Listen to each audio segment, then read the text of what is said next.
உமையே அம்மை காமாட்சி உமையே.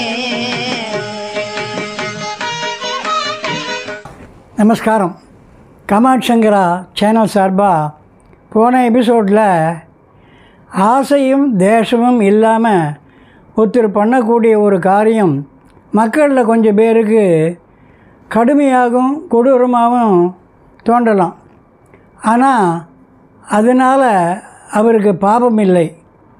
அதே நேரத்தில் தான்ற அகந்தையோட ஆசையோட தோஷத்தையும் வச்சுட்டு ஒருத்தர் ஒரு காரியம் பண்ணுறார்.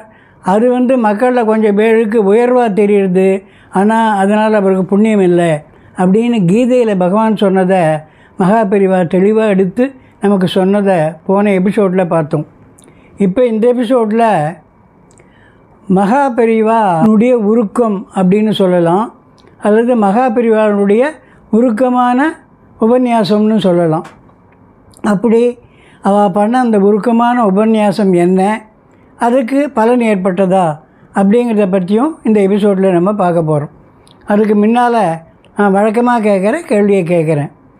காஞ்சி சங்கர மடத்தினுடைய பீடாதிபதிகளில் ஒரு பீடாதிபதியினுடைய படம், அதாவது அவரை ஃபோட்டோ எடுக்கலை, ஃபோட்டோ படமாக அவரது ஒன்றுமே இல்லை, அவர் எப்படி இருப்பார் அப்படிங்கிறத பற்றி மகாபெரிவாளை கேட்டு மகாபெரிவா அவர் இப்படி தான் இருப்பார்னு சொல்லி அதை படமாக வரைஞ்சி அந்த படம் தான் இப்போ அந்த பீடாதிபதியினுடைய நினைவாக இருந்துகிட்ருக்கு. அந்த பீடாதிபதி யார், அவர் எத்தனாவது பீடாதிபதி, இதுதான் கேள்வி. இதுக்கான பதிலை எபிசோடு முடிவில் சொல்கிறேன், சரியாக இருக்கா பார்த்துங்கோ. இப்போ எபிசோட்டுக்குள்ளே போகலாம். மகாபெரிவாளை பொறுத்தவரை கிராமங்களில் ஏகாந்தமாக இருந்துட்டு சந்திரமௌலீஸ்வரர் பூஜை பண்ணிட்டு அங்கே இருக்கக்கூடிய சொற்ப ஜனங்களுக்கு உபன்யாசம் பண்ணிட்டு இருக்கிறதுல தான் அவளுக்கு திருப்தி சந்தோஷம் எல்லாமே இருந்துன்னு வந்தது. ஆனால் பட்டணத்தில் போகிறதுக்கு அவளுக்கு விருப்பமே இல்லை. ஏன்னா பட்டணம் நவநாகரிக மோகத்தில் ரொம்ப விழுந்துடுத்து, எல்லோரும் அதில் மூழ்கி போயிட்டா. அதனால் மடத்தினுடைய ஆச்சார அனுஷ்டானங்களுக்கு அங்கே கொஞ்சம் சௌகரிய குறைவு. அதனால் நம்ம பட்டணத்துக்கு போக வேண்டான்னு முடிஞ்ச வரை பட்டணத்துக்கு வராமையே தான் இருக்கிறத பார்த்தாவா. ஆனாலும் பட்டணத்தில் இருக்கக்கூடிய பக்தர்கள்லாம் விடாமல் போய் பெரியவாளை பட்டணம் வரணும் சொல்லி விலக்கட்டாயம் பண்ணால் சரி வரேன்னு சொல்லி ஒத்துட்டு வந்துட்டா. பட்டணத்துக்கு பெரியவா வந்த பிறகு இங்கே பேட்டை கமிட்டி போட்டு பிரம்மாண்டமான வரவேற்பு, அங்கங்கே பெரிய பெரிய பந்தல், பெரிய மேடை போட்டு தினசரி கார்த்தால சந்திரமௌலீஸ்வரர் பூஜை, சாயந்தரம் மகாபெரிவா உபன்யாசம், இப்படி ஒவ்வொரு பேட்டையிலையும் அமோகமாக நடந்தது. அப்படி நடக்கும்போது ஒவ்வொரு பேட்டையிலையும் மகாபெரிவா உபன்யாசம் பண்ணா இல்லையா, அதில் ஒரு உருக்கமான உபன்யாசத்தை ஒரு இடத்துல பண்ணான். மகாபெரிவா என்ன சொல்கிறா, நான் எங்கேயோ கிராமத்தில் ஏகாந்தமாக சந்திரமௌலீஸ்வரர் பூஜை பண்ணிட்டு இருக்கிற சொல்ப ஜனங்களுக்கு ஏதோ உபன்யாசம் பண்ணிட்டு அங்கே நான் இருக்கிறதுலே திருப்தி அடைஞ்சுன்னு இருந்தேன். ஆனால் நீங்கள் விடாமல் பட்டணம் வாங்கன்னு கூப்பிட்டே நான் வந்தேன். இங்கே பார்த்தா நீங்கள் ரொம்ப பிரம்மாண்டமான முறையில் ஏற்பாடெல்லாம் பண்ணி ஏராளமான வரவேற்பெல்லாம் கொடுத்துருங்கள். இங்கே ஜனங்கள் சாயந்தரம் தினசரி என்னுடைய உபன்யாசத்தை கேட்குறதுக்கு ஜேன்னு ஆயிரக்கணக்கில் வர ஆரம்பிச்சுட்டு இது நாளுக்கு நாள் கூடிகிட்டே போகிறது. பட்டணம் கிராமத்தில் நான் உட்காந்துன்னு எங்கேயோ கொஞ்சம் பேருக்கு உபன்யாசம் பண்ணால் அது கொஞ்சம் பேர் தான் போய் சேரும். ஆனால் பட்டணத்தில் வந்தாக்க இவ்வளோ பேர் இருக்கிறதுனால நான் என்னுடைய உபன்யாசத்தை இங்கே சொன்னால் ஏதோ கொஞ்சம் பேரான காது கொடுத்து கேட்டு அது நடைமுறைக்கு வராதா அப்படின்னு எனக்கு தோன்றுறது. அதனால தான் நான் தொடர்ந்து இங்கே பட்டணத்தில் பேட்டைக்கு வந்துட்டுருக்கேன், நகரங்களுக்கெல்லாம் வந்துட்டுருக்கேன் அப்படின்னு சொல்லிவிட்டு அவள் என்ன சொல்கிறா, பட்டணத்துக்கு நான் வந்ததுக்கு காரணம் நீங்கள் கொடுக்குற பணத்தை வாங்கிக்கிறதுக்கு இல்லை, இந்த பணம்லாம் எனக்கு தேவையில்லை, மடம் நடத்துறதுக்கு பணம் அதிகமாக இருக்கக்கூடாது, ஆள்பலம் பணபலம் இருக்கக்கூடாது, அதே மாதிரி சிப்பந்தி பரிவாரமும் பட்டாளமும் ஜாஸ்தி இருக்கக்கூடாது, சொல்பமாக தான் இருக்கணும், அதுதான் என்னுடைய அபிப்பிராயம். அதனால் பணத்துக்கோசரம் நான் வரல, நீங்கள்லாம் என்கிட்ட அன்பும் பக்தியும் வச்சுன்னு என்னை கூப்பிட்றீர்கள், நான் வந்ததில் உங்களுக்கெல்லாம் ஒரு சந்தோஷம் மகிழ்ச்சி, அது உங்கள் சம்மந்தப்பட்டது. ஆனால் பட்டணத்துக்கு வந்ததில் என் சம்மந்தப்பட்டதும் ஒன்று இருக்குது, அதை நான் என்னான்னு உங்கள்கிட்ட சொல்ல போகிறேன் அப்படின்னு சொல்லிட்டு மகாபெரிவா சொல்கிறா. நீங்கள் கொடுத்த பணத்தெல்லாம் வாங்கிட்டு உங்களை எல்லாரையும் பாராட்டி பிரமாதமாக பண்ணிவிட்டு ரொம்ப அழகாக இருக்குது அருமையாக இருக்குதுன்னு சொல்லிவிட்டு போகலாம். அதுக்கு நான் வரல. உங்கள்கிட்ட இருக்கக்கூடிய தோஷங்களை சொல்லி அதை நிவர்த்தி பண்ண வேண்டியது தான் என்னுடைய கடமை. அதனால் நான் அதை தான் உங்களுக்கு பண்ண போகிறேன் அப்படின்னு சொல்லிட்டு அவள் என்ன சொல்கிறா, எல்லா விதமான குளறுபடியும் ஏற்படுறதுக்கு காரணம் பிராமணன் வேதத்தை விட்டுறது தான். அதனால் நான் உங்கள்கிட்ட கேட்டுக்கிறது வேத ரட்சணம். வேத ரட்சணத்தை கேட்க தான் நான் இங்கே வந்திருக்கேன், பேட்டைக்கு பேட்டை. இந்த ஒவ்வொரு பேட்டையிலையும் நீங்கள் என்ன பண்ணணுன்னு கேட்டாக்க எல்லோரும் ஒன்று சேர்ந்து இதே மாதிரி கமிட்டி ஏற்பாடு பண்ணி வேத சம்ரட்சணத்துக்கான காரியத்தை நீங்கள் பண்ணணும். வேதம் அதாவது நம்ம பீரியடில் அது க்ஷீணித்து போகிறதுக்கு நம்ம விடக்கூடாது. இந்த ஜெனரேஷன் எதிர்கால ஜெனரேஷன் ரெண்டுமே வேதத்தினால் வாழணும். அதனால் வேதம் நம்ம காலத்தில் க்ஷீணித்து போச்சுங்கிற அவப்பெயர் நமக்கு வரக்கூடாது. பிராமணன் தன்னுடைய கடமையை செய்யணும். பிராமணன் வேதங்கிறது ஒரு ஒளி, தீபம். அந்த தீவத்தியை தூக்கி பிடிச்சிட்டு லோகத்தில் இருக்கக்கூடிய இருளை அகற்ற வேண்டியது தான் பிராமணனுடைய கடமை. மசால்ஜிங்கிற மகாபிரிவா, மசால்ஜினா பியூன். அந்த பியூனாக தான் பிராமணன் இருக்கணும்.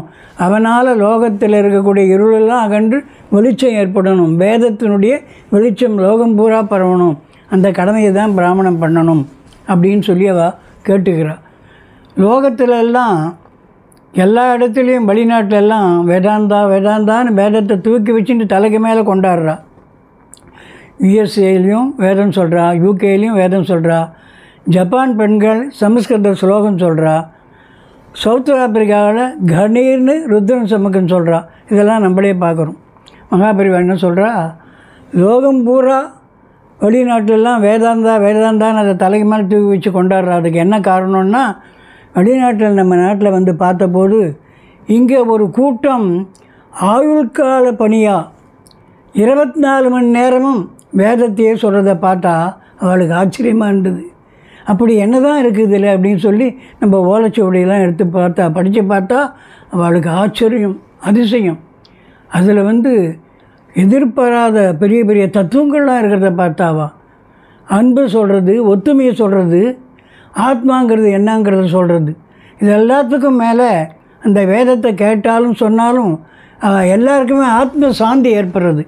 அதனால்தான் வெளிநாட்டிலலாம் வேதாந்தான்னு அதை தலைக்கு மேலே வச்சுட்டு கொண்டாடுறா. ஆனால் வேதத்துக்கு தாய் வீடு அப்படின்னு சொல்லக்கூடிய நம்ம தேசம், குறிப்பாக இந்த தமிழ்நாடு வேதம் செழித்த பூமின்னு பேர்.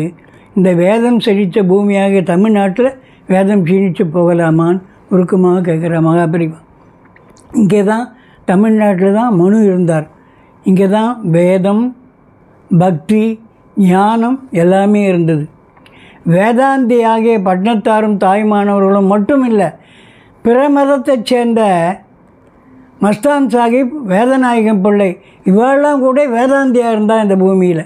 அப்படிப்பட்ட இந்த பூமியில் வேதம் க்ஷீணித்து போக நம்ம விடலாமா அப்படின்னு உருக்கத்தோடு கேட்குறா மகாபெரிவா.